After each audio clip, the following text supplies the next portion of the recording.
اور عرض کی حضور آپ میرے مہمان بن جائیں اور مجھے چند لمحوں کے لیے میزبانی کا شرف بخش دیں۔ آقا کریم نے فرمایا ابو ایوب تمہاری مرضی۔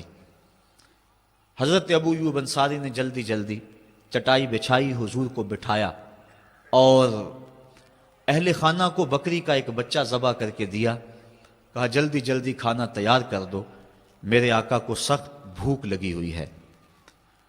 یہ کہہ کے حضور کی خدمت میں آ کے بیٹھ گئے۔ جو ہی نظر جمال جہاں آرا پہ پڑی تو گھبرا گئے کہ چہرے پہ آثار نقاہت تھے، پتہ نہیں کتنے دنوں سے حضور نے کھانا نہیں کھایا۔ جلدی جلدی اپنے باغ میں گئے، کھجوروں کا ایک خوشہ توڑا اور حضور کے سامنے رکھ دیا۔ عرض کی حضور کھانا پکنے میں دیر ہے، اتنی دیر تک یہ کھجوریں تناول فرمائیں۔ امام منذری لکھتے ہیں جب کھانا پک کے تیار ہو گیا اور حضور کے سامنے رکھ دیا گیا اور عرض کی گئی حضور یہ تناول فرمائیں، تو جو ہی نظر حضور کی اس کھانے پہ پڑی تو آنکھیں اشک بار ہو گئیں، اور پھر ایک روٹی پکڑی اور چند بوٹیاں لے کر ایک خادم کے ہاتھ میں دیتے ہوئے کہا جاؤ ہمارے گھر دے آؤ، میری بیٹی فاطمہ کتنے دنوں سے بھوکی بیٹھی ہے۔ مال کے کونین ہیں گو پاس کچھ رکھتے نہیں، دو جہاں کی نعمتیں ہیں ان کے خالی ہاتھ میں۔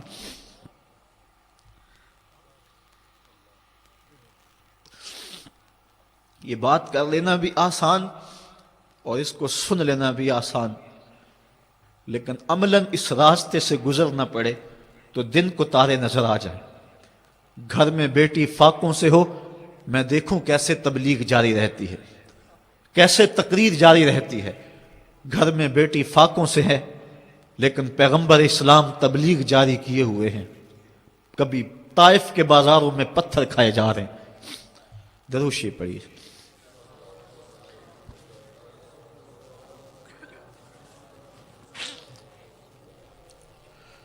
کبھی طائف کے بازاروں میں حضور پہ پتھر برس رہے ہیں، کبھی مکے کی گلیوں میں کانٹے بچھ رہے ہیں، کبھی گڑھے کھودے جا رہے ہیں، کبھی اجریاں ڈالی جا رہی ہیں۔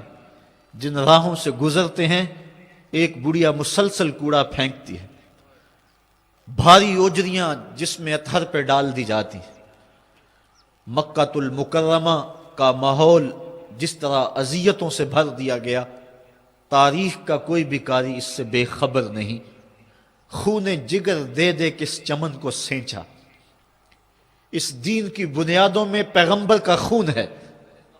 آج ہم مسجد میں آئے تو اے سی لگا ہوا تھا، قالین بچھے ہوئے تھے، پردے لٹک رہے تھے، اچھا ماحول بنا ہوا تھا، لیکن ذرا دیکھیں 14 صدیاں پیچھے پلٹ کے کہ حضور ہاتھ میں پتھر اٹھائے ہیں اور مسجد نبوی کی تعمیر کر رہے ہیں۔ اس دین کے لیے کن کن راہوں سے گزرتے ہیں۔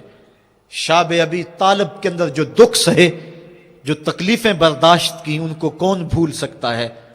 حضور کے جان نثاروں نے جو قربانیاں دی ان کو کون بھول سکتا ہے؟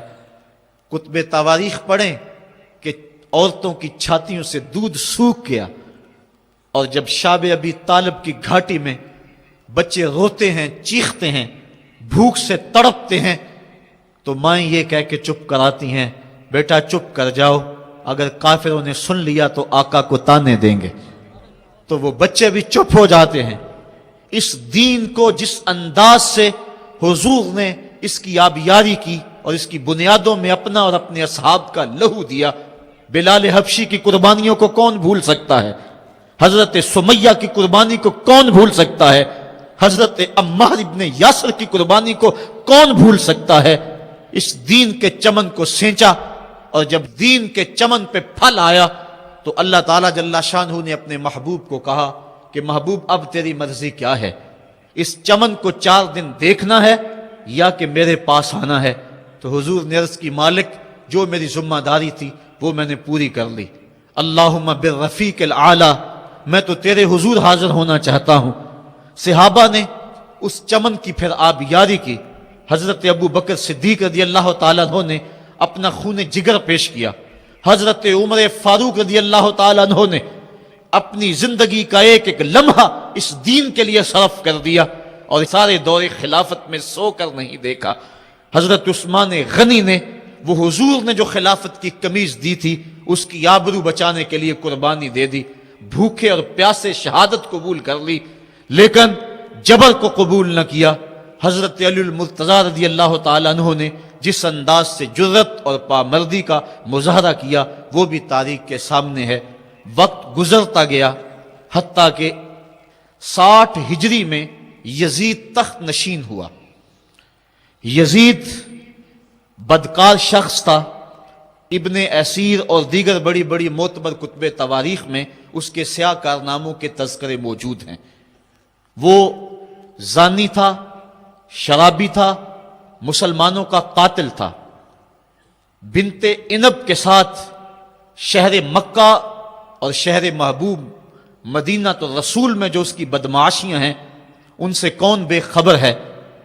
اس نے شہر مکہ میں بیٹھ کے شراب پی اور حضرت امام حسین رضی اللہ تعالی عنہ جب گزرے تو اس نے ایک جام بڑھاتے ہوئے نواسہ رسول کے آگے پیش کرتے ہوئے کہا کہ اس کو پی لو، کہ قرآن نے یہ نہیں کہا کہ شرابیوں کے لیے خرابی ہے، بلکہ قرآن نے تو کہا نمازیوں کے لیے خرابی ہے، لہٰذا یہ شراب کا جام لے لیجئے اور اس کو نوش کر لیجئے۔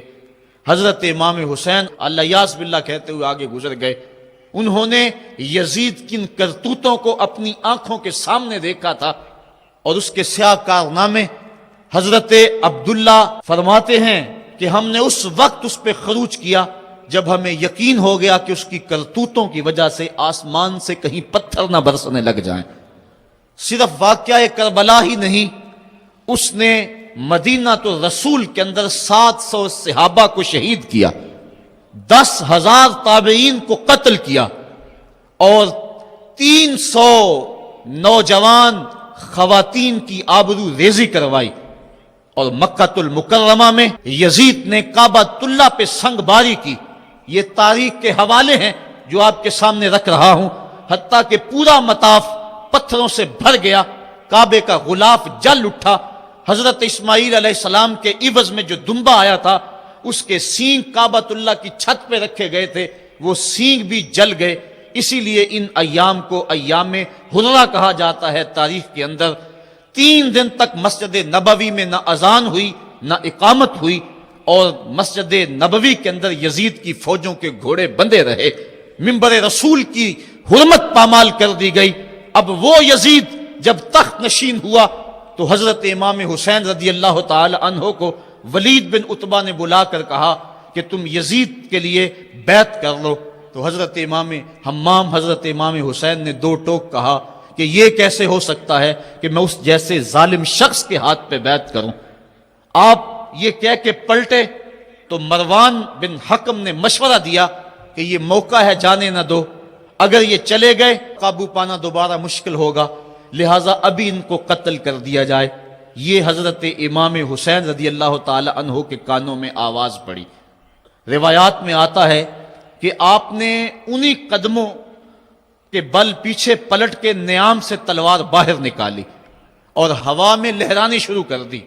محمدی کچھار سے حیدری شیر نکل آیا، کہا ولید بن عقبہ تو ہمیں نہیں جانتا ہم کون ہیں؟ آنا حسین ابن علی ابن ابی طالب، میں حسین ہوں، علی کا بیٹا ہوں، اور علی ابو طالب کا بیٹا ہے۔ ہمارے گھر میں قرآن اترتا رہا ہے،